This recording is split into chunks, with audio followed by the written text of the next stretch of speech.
Hello കൂട്ടുകാരെ, എല്ലാവരും സുഖമായി സന്തോഷമായിരിക്കുന്നു എന്ന് വിചാരിക്കുന്നു. അപ്പോൾ ഇന്നത്തെ വീഡിയോ പോസിറ്റീവ് എൻവയോൺമെൻറ്റിനെ കുറിച്ചാണ്. ഓക്കെ, അപ്പോൾ കുറേ പേര് എനിക്ക് മെസ്സേജ് ചെയ്യാറും കമൻറ്റിൽ ഇടാറുമുണ്ട്. നമ്മൾ എത്രത്തോളം പോസിറ്റീവായി ഇരുന്നാലും ചുറ്റുമുള്ളവർ കുറച്ച് ടോക്സിക് ആണ്. ഓക്കെ, അപ്പോൾ ഞാൻ ആരെയും കുറ്റം പറയുകയല്ല. നമ്മുടെ എൻവയോൺമെൻറ്റിൽ അങ്ങനെ പല കാര്യങ്ങളും ഉണ്ടാവും. അപ്പോൾ ഫോർ എക്സാമ്പിൾ ന്യൂസ് പേപ്പർ തുറന്നാൽ തന്നെ ആദ്യത്തെ പേജിൽ യൂഷ്വലി നെഗറ്റീവ് ന്യൂസ് ആയിരിക്കും. ഓക്കെ, കുറേ പോസിറ്റീവ് കാര്യങ്ങൾ ലോകത്തെമ്പാടും നടക്കുന്നുണ്ട്. ഓക്കെ, അപ്പം അത് യൂഷ്വലി മീഡിയക്കാർ അധികം ഹൈലൈറ്റ് ചെയ്യാറില്ല. ഓക്കെ, അത് അവരുടെ വേ ഓഫ് ഫങ്ഷനിങ്. പക്ഷേ ഇതൊന്നും നമ്മളെ അഫക്റ്റ് ചെയ്യാൻ പാടില്ല. കാരണം നമ്മളൊരു പോസിറ്റീവ് ബീയിങ് ആണ്. ഓക്കെ, എന്ന് നമുക്ക് ഒരു ഉറപ്പ് വേണം. പുറത്ത് നടക്കുന്ന ഒരു ടോക്സിസിറ്റിയും എന്നെ അഫക്റ്റ് ചെയ്യാൻ പോകുന്നില്ല. ഓക്കെ, അപ്പോൾ കഴിഞ്ഞ വീഡിയോയിൽ ഞാൻ കംപ്ലൈൻറ്റിങ്ങിനെ കുറിച്ച് ഇതാണ് പറഞ്ഞത്. ഞാൻ ചെറിയൊരു കഥ വെച്ച് സ്റ്റാർട്ട് ചെയ്യാം. ഓക്കെ, ഒരു ഗ്രാമത്തിൽ കുറേ തവളകളുണ്ടായിരുന്നു. ഓക്കെ, അപ്പോൾ ഈ ഗ്രാമത്തിൻ്റെ ഒരു ബോർഡർ എന്ന് പറഞ്ഞാൽ ഒരു വലിയ മലയുണ്ട്. അപ്പോൾ ഈ തവളകളൊക്കെ ഡിസൈഡ് ചെയ്തു നമുക്ക് ഒരു ദിവസം ഈ മലയുടെ മേലെ കയറാൻ നോക്കണം. ഓക്കെ, അപ്പോൾ ഒരു 10-15 തവളയുണ്ട്. അവരെല്ലാം ഡിസൈഡ് ചെയ്യും. ഒരു ഇമാജിനറി സ്റ്റോറിയാണ്. അപ്പോൾ അവർ എന്നിട്ട് മലയുടെ മേലെ കയറാൻ തുടങ്ങും. ഓക്കെ, അപ്പോൾ ആദ്യമൊക്കെ ഭയങ്കര എനർജറ്റിക് ആയിട്ട് വൈകുന്നേരം ആകുമ്പോഴേക്കും നമുക്ക് എന്തായാലും എത്താൻ പറ്റും. നമ്മളവിടെ പോയിട്ട് എന്നിട്ട് ആസ്വദിച്ച് കാണാൻ പോകണം ചുറ്റുപാടും. ആ മലമുകളിൽ നിന്ന് എങ്ങനെ നമ്മുടെ കൊച്ചു ഗ്രാമം നോക്കാൻ പോകണം. ഐ മീൻ നമ്മുടെ കൊച്ചു ഗ്രാമം എങ്ങനെ ഉണ്ടാവുമെന്ന് നമുക്ക് നോക്കി കാണാം എന്നൊക്കെ പറഞ്ഞ് ഭയങ്കര ജോഷിൽ ഭയങ്കര സ്പിരിറ്റിൽ തവളകൾ കയറാൻ തുടങ്ങും. ഓക്കെ, അപ്പോൾ ഒരു അരമണിക്കൂർ കഴിയുമ്പോഴേക്കും കുറേ തവളകൾ ഭയങ്കര ടയേർഡാവാൻ തുടങ്ങി. എന്നിട്ട് അവർ പിന്മാറാൻ തുടങ്ങി. അവർ ഉറക്കെ വിളിച്ച് പറയാൻ പറ്റും, അയ്യോ നമ്മളെ കൊണ്ടൊന്നും പറ്റില്ല, ഇത് ഭയങ്കര വലിയ മലയാണ്, നമ്മൾ വിചാരിച്ച പോലെയല്ല, നമുക്ക് ഇതിനുള്ള എനർജിയൊന്നും ഇല്ല, വെറുതെ എന്തിനാണ്, ചിലപ്പോൾ ചത്തുപോയാലോ ഇതിൻ്റെ ഇടയിൽ, അയ്യോ എനിക്കെൻ്റെ ജീവൻ അമൂല്യമാണ്, നമ്മളൊന്നും ഇനി മുന്നോട്ട് പോകാൻ ഉദ്ദേശിക്കുന്നില്ല, നമുക്ക് തിരിച്ച് നമ്മുടെ ഗ്രാമത്തിൽ പോയി സ്വസ്ഥമായിട്ട് ഇരിക്കാം എന്ന് ഒരു 2-3 തവള വലിയ വിളിച്ച് പറയാൻ തുടങ്ങി. ഇത് കേട്ട് വേറെ തവളകൾക്കും തോന്നി ഈ പറയുന്നത് ശരിയാണ്. നമ്മുടെ മേലെ എത്തുന്നതിന് പകരം നമ്മൾ വെള്ളം ഇല്ലാതെയും ഭയങ്കര ചാടി ചാടി തളർന്നു പോയാൽ എന്ത് ചെയ്യും, നമുക്ക് ഉള്ള അത് വെച്ച് ഇരുന്നാൽ പോരെ, എന്തിനാണ് ഇപ്പോൾ ഇങ്ങനെ അഡ്വഞ്ചറസ് ആയിട്ട് മലയുടെ മേലെ പോയി ഇരിക്കണം എന്ന് അവർ ആലോചിക്കാൻ തുടങ്ങി ഈ പറഞ്ഞത് കേട്ടിട്ട്. ഓക്കെ, അപ്പോൾ അങ്ങനെ പിന്നെയും കുറേ തവളകൾ പിന്മാറി. കുറച്ച് തവളകൾ പിന്നെയും മേലെ കയറാൻ തുടങ്ങി. അപ്പോൾ ഈ താഴെ നിൽക്കുന്ന തവളകൾ പറയും, തിരിച്ചു വരൂ, നമ്മളെ കൊണ്ട് പറ്റില്ല, ഇത് ഭയങ്കര ഒരു ടാസ്ക്കാണ്, ചാടി ചാടി തളരുക എന്നല്ലാതെ നമ്മളിതിൽ നിന്നും ഒന്നും ഗെയിൻ ചെയ്യാനില്ല എന്ന് പറഞ്ഞ് കുറേ ഈ താഴെ പിന്മാറിയ തവളകൾ ഡീമോട്ടിവേറ്റ് ചെയ്യാൻ തുടങ്ങി. ഓക്കെ, അപ്പോൾ അത് കേട്ട് പിന്നെയും ഒരു 3-4 തവളകൾ താഴേക്ക് വന്നു. അപ്പോൾ അവസാനം ഒരു തവള മാത്രം മേലോട്ട് പോയിക്കൊണ്ടിരിക്കുന്നു. അവർ കുറേ കഴിഞ്ഞപ്പോൾ ആ തവള മേലെ എത്തി എല്ലാവരോടും ഒന്ന് വേവ് ഒക്കെ ചെയ്ത് ഭയങ്കര സന്തോഷമായിട്ട് എന്ത് അച്ചീവ്മെൻറ്റ്, എന്തൊരു മനോഹരമാണ് ആ മലമുകളിൽ നിന്ന് നമ്മുടെ കൊച്ചു ഗ്രാമത്തിനെ കാണാൻ. അവർ ഹേ ഹുറേ എന്നൊക്കെ പറഞ്ഞ് ആ തവള അവിടെ ചാടിത്തുള്ളി കളിക്കുകയാണ്. ഓക്കെ, എന്നിട്ട് കുറച്ച് കഴിഞ്ഞിട്ട് ആ തവള സ്പീഡിൽ താഴോട്ട് ഇറങ്ങാൻ ഭയങ്കര സ്പീഡിൽ ചാടി താഴെ എത്തി. അപ്പോൾ ഒരാൾ ചോദിക്കും, ഇത് കണ്ടുകൊണ്ടിരിക്കുന്ന കുറേ കാണികളുണ്ട് ആൾക്കാർ.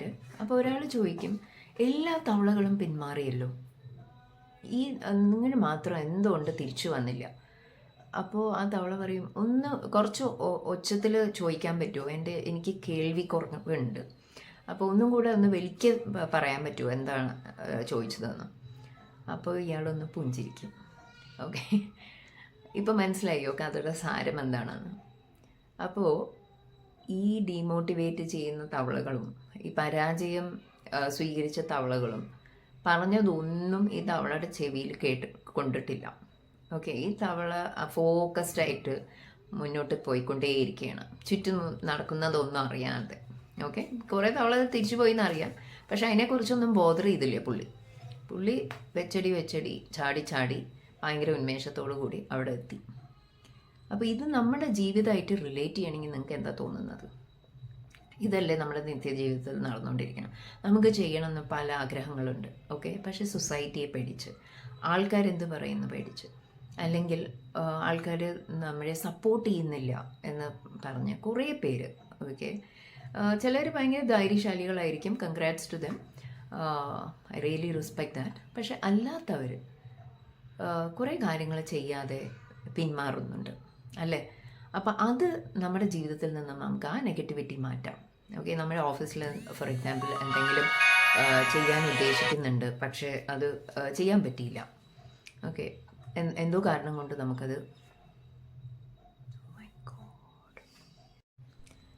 അപ്പോൾ നമുക്ക് നമ്മൾ ചെയ്യാൻ ഉദ്ദേശിച്ച കാര്യങ്ങൾ നമ്മൾ ഫോക്കസ്ഡ് ആയിട്ട് മുന്നോട്ട് പോവുക. അതിനെക്കുറിച്ച് സൊസൈറ്റി എന്ത് പറയും എന്ന് ആലോചിച്ച് വേവലാതിപ്പെടാതെ, ഓക്കെ, അല്ലെങ്കിൽ നമുക്ക് ആവശ്യമുള്ള സപ്പോർട്ട് തരാൻ ആരും ഇല്ലല്ലോ എന്ന് ആലോചിച്ച് പരാതി പറയാതെ നമ്മൾ ഫോക്കസ്ഡ് ആയിട്ട് നമ്മൾ ഉദ്ദേശിച്ച കാര്യങ്ങൾക്ക് എഫേർട്ട് ഇട്ട് അത് സക്സസ്ഫുൾ ആക്കുക. അപ്പോൾ നിങ്ങൾക്ക് തന്നെ ഭയങ്കര ഒരു കോൺഫിഡൻസ് ആണ് അല്ലേ? അപ്പോൾ നിങ്ങൾ ഡിസ്റെസ്പെക്റ്റ്ഫുൾ ആവുക, അവരോട് ആരഗൻ്റ് ആവുക, റൂഡ് ആവുക ഒന്നുമല്ല ചെയ്യേണ്ടത്. അതല്ല ഞാൻ പറയണത്. അവർ പറയേണ്ടത് പറഞ്ഞോട്ടെ, നിങ്ങളുടെ ഒരു പുഞ്ചിരിയോടുകൂടി അത് അക്നോളജ് ചെയ്യുക. പറഞ്ഞ് മനസ്സിലാക്കാൻ പറ്റുന്നവരുണ്ടെങ്കിൽ പറഞ്ഞ് മനസ്സിലാക്കുക. ചിലപ്പോൾ അവർക്ക് കാര്യങ്ങൾ മനസ്സിലായാൽ അവർ സപ്പോർട്ട് ചെയ്യും. പക്ഷെ അല്ലാത്തവർ തൽക്കാലം ഒന്ന് മാറ്റി നിർത്തുക. അവരുടെ കോമൻ്റ് ഒന്നും നമ്മളെ ബാധിക്കുന്നില്ല എന്നുള്ള രീതിയിൽ ആ ഒരു ഡിസിഷൻ എടുക്കാൻ നിങ്ങൾ ധൈര്യം ഉണ്ടാവണം. ഓക്കെ, പക്ഷെ പല പ്രാവശ്യം ഞാനും അത് അനുഭവിച്ചിട്ടുള്ളതാണ്, അതുകൊണ്ടാണ് പറയുന്നത്. പക്ഷേ ഇപ്പോൾ എൻ്റെ പെർസ്പെക്റ്റീവ് മാറി. എനിക്ക് ചെയ്യാനുള്ള കാര്യങ്ങൾ ഞാൻ സന്തോഷപൂർവ്വം ഫോക്കസോടുകൂടി ചെയ്യുന്നു. ഓക്കെ, അതിൻ്റെ പ്രോസസ്സിലാണ്, ആ ജേണിയിലാണ് ഞാൻ. അപ്പോൾ അത് നിങ്ങളും നിങ്ങളുടെ ജീവിതത്തിൽ ട്രൈ ചെയ്യുകയല്ല, നിങ്ങൾ ഇംപ്ലിമെൻറ്റ് ചെയ്യുക. അപ്പോൾ അതിൻ്റെ സന്തോഷം ഒന്ന് വേറെയാണ്. നമുക്ക് ആവശ്യമുള്ള കാര്യങ്ങൾ, നമ്മളെ സന്തോഷിപ്പിക്കുന്ന കാര്യങ്ങൾ, നമുക്ക് ചെയ്യാൻ ആഗ്രഹമുള്ള കാര്യങ്ങൾ നിങ്ങൾ ധൈര്യമായിട്ട് മുന്നോട്ട് പോയി ചെയ്യുക. ഓക്കെ, എല്ലാം പോസിറ്റീവ് ആവും എന്നുള്ള ഒരു വിശ്വാസത്തോടു കൂടി. അപ്പോൾ please like, subscribe and comment നിങ്ങൾക്ക് ഈ വീഡിയോ ഇഷ്ടമായെങ്കിൽ. ആൻഡ് കോമെൻറ്റിൽ നിങ്ങളൊന്ന് ടൈപ്പ് ചെയ്യുക ഐ ആം പോസിറ്റീവ്. ഓക്കെ, കാരണം ഈ കളക്റ്റീവ് എനർജി നമ്മളൊരു കമ്മ്യൂണിറ്റിയാണ് അല്ലേ? എനിക്ക് തോന്നുന്നു ഒരു 400+ സബ്സ്ക്രൈബേഴ്സ് ആയിട്ടുണ്ട്. അപ്പോൾ കഴിഞ്ഞ കുറച്ച് മാസങ്ങളിൽ കുറേ സബ്സ്ക്രൈബേഴ്സ് വന്നു, അതിൽ വളരെ സന്തോഷം. Thank you so much every one എന്നെ ഈ ജേർണിയിൽ സപ്പോർട്ട് ചെയ്യുന്നവർ. അപ്പോൾ നമ്മളെ ഒരു കമ്മ്യൂണിറ്റി ആയിട്ട് ബിൽഡ് ചെയ്യുമ്പോൾ നമ്മൾ അങ്ങോട്ടും ഇങ്ങോട്ടും മോട്ടിവേറ്റ് ചെയ്ത് ഇതൊരു സേഫ് സ്പേസായി കൺസിഡർ ചെയ്ത് ഓരോരുത്തരും കമൻറ്റ് ചെയ്യുമ്പോൾ അത് വായിക്കുന്നവർക്കൊരു സന്തോഷമാണ്. ഓക്കെ, പോസിറ്റീവായിട്ടുള്ളവർ കുറേ പേരുണ്ട്. ഓക്കെ, എൻ്റെ ചുറ്റും പോസിറ്റീവായിട്ടുള്ളവർ കുറേ പേരുണ്ട് എന്നുള്ള ആ ഒരു ആത്മവിശ്വാസം. പിന്നെ വേറൊരു കാര്യം നിങ്ങൾക്ക് ചെയ്യാൻ പറ്റുന്നത്, ഇത് ഞാൻ വിട്ടുപോയേ, സോറി. ഫോർ എക്സാമ്പിൾ നിങ്ങളുടെ ചുറ്റുമുള്ള സുഹൃത്തുക്കൾ, ഫാമിലി മെമ്പേഴ്സ് എല്ലാവരും ഭയങ്കര നെഗറ്റീവ് മൂഡിലാണെങ്കിൽ, ഓക്കെ, നിങ്ങൾ പോസിറ്റീവ് വീഡിയോസ് കാണുക, പോസിറ്റീവ് ബുക്സ് കാണുക. ഓക്കെ, ഫുൾ ടൈം അതായിട്ട് സറൗണ്ട് ചെയ്യുക. ഈ നെഗറ്റീവ് ന്യൂസൊക്കെ മാറ്റി നിർത്തിയിട്ട് ഇൻസ്പിറേഷണൽ സ്പീച്ചസ്, കുറേ സക്സസ്ഫുൾ ആൾക്കാരുടെ ജീവിത കഥകൾ വായിച്ച് നമുക്ക് ഇൻസ്പിറേഷൻ കിട്ടാൻ പറ്റും. കുറേ പോസിറ്റീവ് ബുക്സ് ഉണ്ട്, അതിൽ ടൈം ഇൻവെസ്റ്റ് ചെയ്യുക. അപ്പോൾ ഓട്ടോമാറ്റിക്കലി നമ്മുടെ ഉള്ളിൽ ഉള്ള പോസിറ്റിവിറ്റി പതിയെ കൂടും.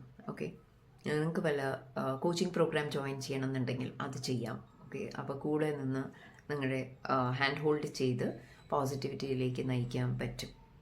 റൈറ്റ്?